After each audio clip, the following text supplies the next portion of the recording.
বলা হয়ে থাকে চলচ্চিত্র মানব জীবনের প্রতিচ্ছবি। চলচ্চিত্র সংস্কৃতি এবং ইতিহাসের ধারক ও বাহক। বাংলাদেশ জন্মের প্রেক্ষাপটে মুক্তিযুদ্ধ একটি গুরুত্বপূর্ণ অধ্যায়।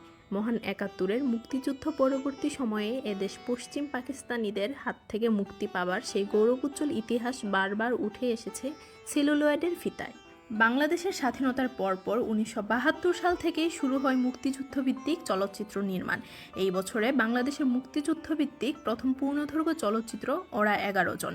এছাড়াও আরও 3টি মুক্তিযুদ্ধভিত্তিক চলচ্চিত্র সুভাষ দত্তের অরুণোদয়ের অগ্নিসাক্ষী, মমতাজ আলীর রক্তাক্ত বাংলা এবং আনন্দের বাঘা বাঙালি। বাংলাদেশ চলচ্চিত্র উন্নয়ন সংস্থায় গৃহীত, মুদ্রিত ও পরিস্ফুটিত মম চলচ্চিত্রের প্রযোজনায় প্রথম ছবি রত্না চ্যাটার্জির মূল কাহিনী অবলম্বনে শান্তিকুমার চ্যাটার্জির চিত্রনাট্য ও সংলাপে মমতাজ আলীর পরিকল্পনা ও পরিচালনায় চলচ্চিত্র রক্তাক্ত বাংলা। স্বাধীনতার অব্যবহিত পরে 15ই ডিসেম্বর 1972 সালে চলচ্চিত্রটি মুক্তি পায়।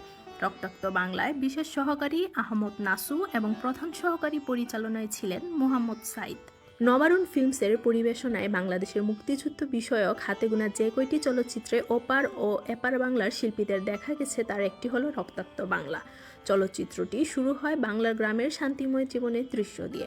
যুদ্ধ শেষে দেশে ফিরছে মুক্তিযোদ্ধারা। এরপর ফ্ল্যাশব্যাকে মূল কাহিনী শুরু হয়। রক্তাক্ত বাংলা চলচ্চিত্রে অভিনয়ে ছিলেন শাহেদের চরিত্রে পশ্চিমবঙ্গের নায়ক বিশ্বজিৎ এবং সন্ধ্যা চরিত্রে কবরী। মাসুদ চরিত্রে গুলাম মুস্তফা ও হাসি চরিত্রে রূপদান করেন সুলতানা। অতিথি শিল্পী হিসেবে ছিলেন সরকার কবির উদ্দিন ও মঞ্জু দত্ত।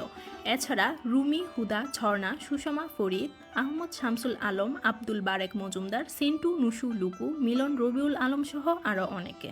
একটা রাষ্ট্র ব্যবস্থা মানুষের স্বাধীনতা ছিনিয়ে নিয়ে নির্দয় নির্মম শাসন শোষণ জারি করে রেখেছে। মানুষের নাভিশ্বাস ওঠা, মানুষের মুখে রক্ত ওঠা, এই কারাগারের অচল হয়ে যাওয়া আয়তনটাকে এবার ভাঙতে হবে। এত বড় এই পাথরটাকে শিল্পী ধ্বংস করে নতুন একটা শৈল্পিক রূপ দেন। পাথরের ভেতরে প্রাণ জাগ্রত করে মানুষের মুখের আদলে মানুষ করে তোলেন। একটা রাষ্ট্র ব্যবস্থাকে শিকলমুক্ত করে মাটির উপরে দাঁড়িয়ে আকাশ দেখতে শেখান। এখানেই শিল্পীর মুক্তি, শিল্প সত্তার মুক্তি। তেমনি এক ভাস্কর্য শিল্পীর কথা, শিল্পী থেকে যোদ্ধা হয়ে ওঠার গল্প বলে যায় রক্তাক্ত বাংলা।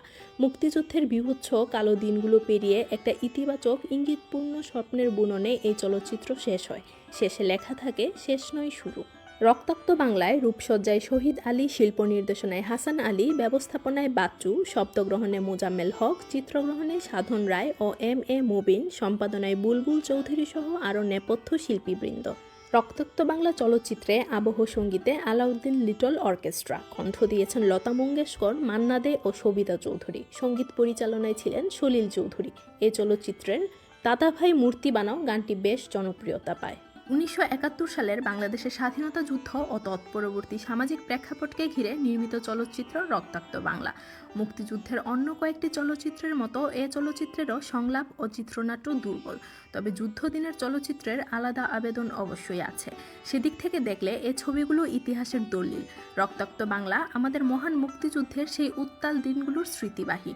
আমরা নতুন প্রজন্মের দর্শকদের স্বাধীনতা যুদ্ধের দিনগুলোতে ফিরিয়ে নিয়ে যেতে রক্তাক্ত বাংলা একটি উৎকৃষ্ট চলচ্চিত্রের উদাহরণ।